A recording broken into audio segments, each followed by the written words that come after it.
Eddie, you said that the dream was going to keep getting better. How close is this to that ultimate dream? De verdad que es un gran paso de mi carrera, en mi vida. De verdad, estar en este momento, pero quiero más. Quiero más y quiero ganar la World Series. It's truly a great moment, not just in my career, but in my life as well. But I want more. I want to win the World Series. Next question, down in front. Eddie, just what does it mean to you to have that trophy there and be the MVP of the series? Siempre creí en eso. Siempre creí que yo pude ganarme un MVP, sea el que sea. Y de verdad que mi mayor premio ahora mismo en mi carrera, quiero más. Eso es lo único que siento, de verdad, quiero más.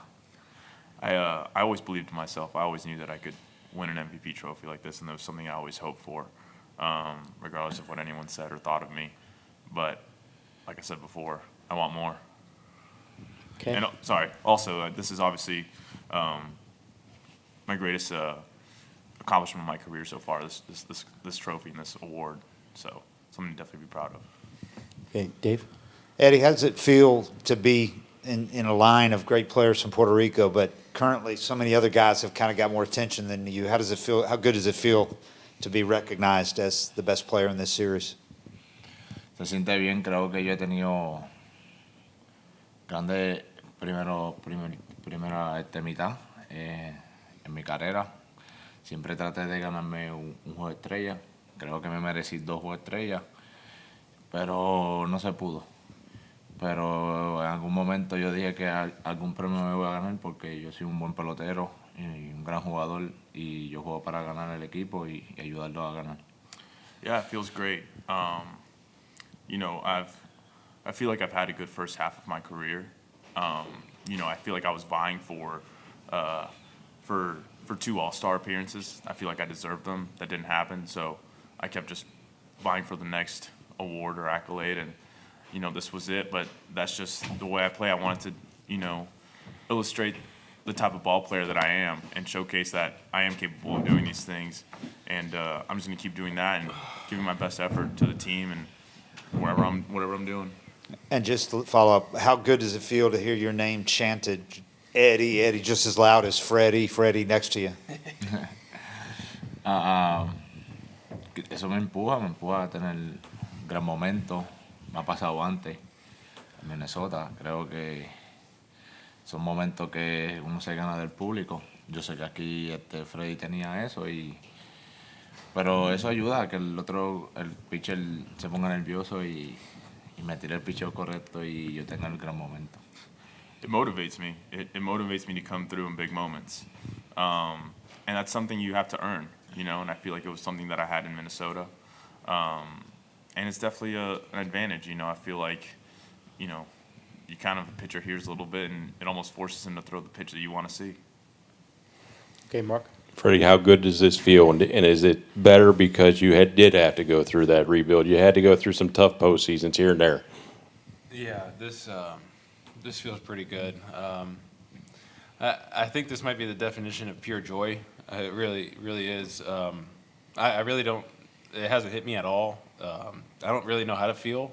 Usually, we're sitting in our locker, and just thinking about the whole season and getting ready for next year, and we actually did it. And going from 97 losses 6 years ago to doing this, it's special. And to lose, in my opinion, the best player in the National League, and we're up here going to the World Series without Ronald Acuna Jr. It's amazing what this team did. Down here. Yeah, Freddie, you would have been happy clinching the pennant anywhere, obviously, but Yeah. Snit said this was kind of the perfect night and the perfect setting Yeah. to do it here in front of these fans and to have the ceremony on the field. What did that mean to you? Yeah, to do it in front of your home fan. I mean, obviously we wanted to do it in Game 5. Let's be honest. But to come back home and, it's just, you guys know, we've heard the questions for a couple days, 3-1 last year, this and that, and to just kill it real fast. That's in front of our fans. They had the mariachi bands going and they had all their things going the last 3 games, so it was nice to come home and have our fans be on our side. And you know, what he did this series, I mean, it's historic.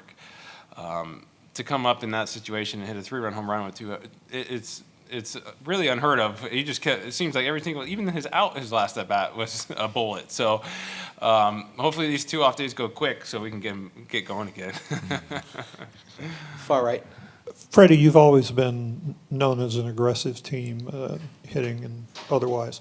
But did Eddie ratchet that up another gear or two? I think we've been aggressive the whole time, and Eddie just came right in and just it's and for him to go right into the leadoff 6 days ago, and just to keep doing it, and then he gets moved to the 5 hole and still does it and goes back to the leadoff hole.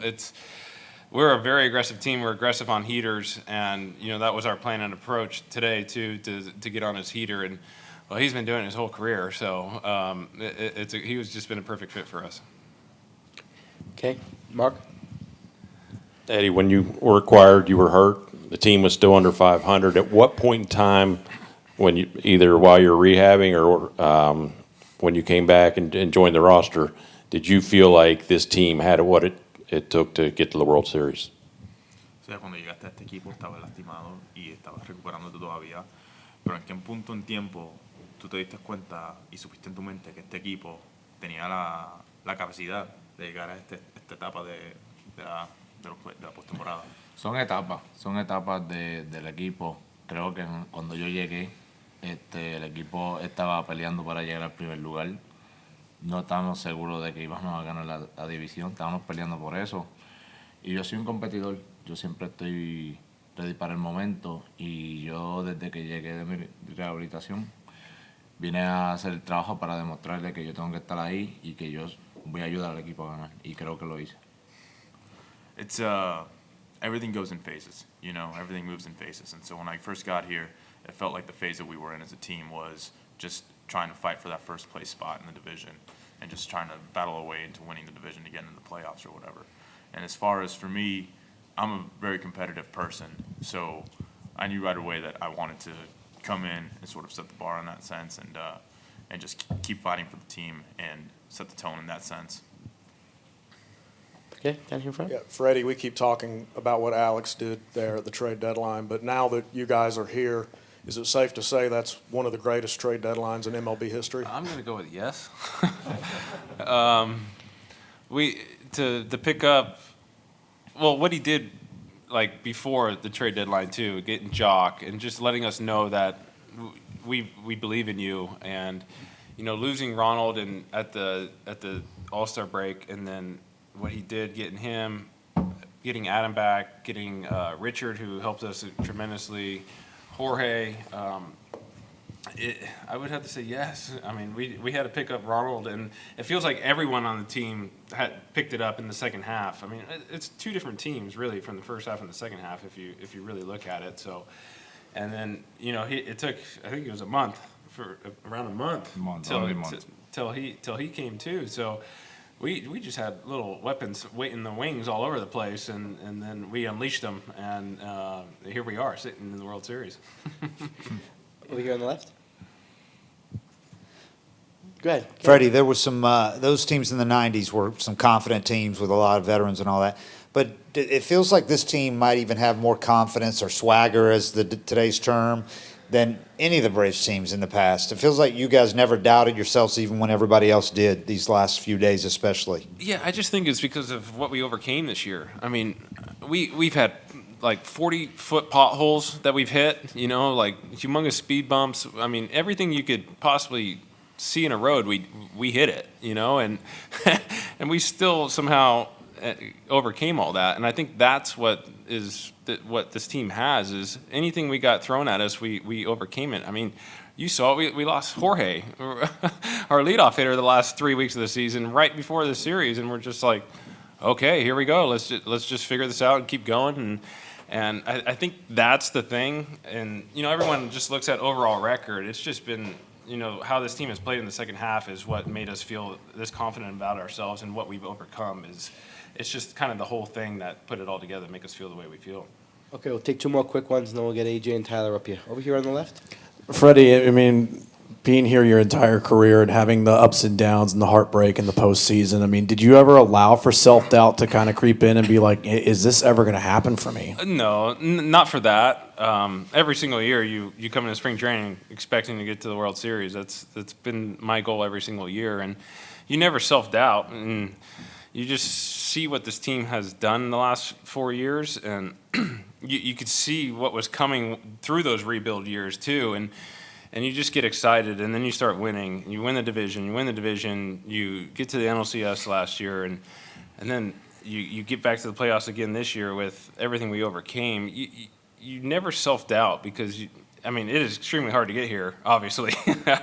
Well, some of these young guys might not think so, but it's been a crazy journey. It's the ups and downs, and it's no self-doubt ever because, this is you expect to get here every single year until it doesn't happen. Okay, we'll take the last one here in the middle. Hey, Freddie, forgive me if this has already been asked, but the resiliency of the squad, just really battling back when people threw a punch, you guys always find out a way to throw a counter punch.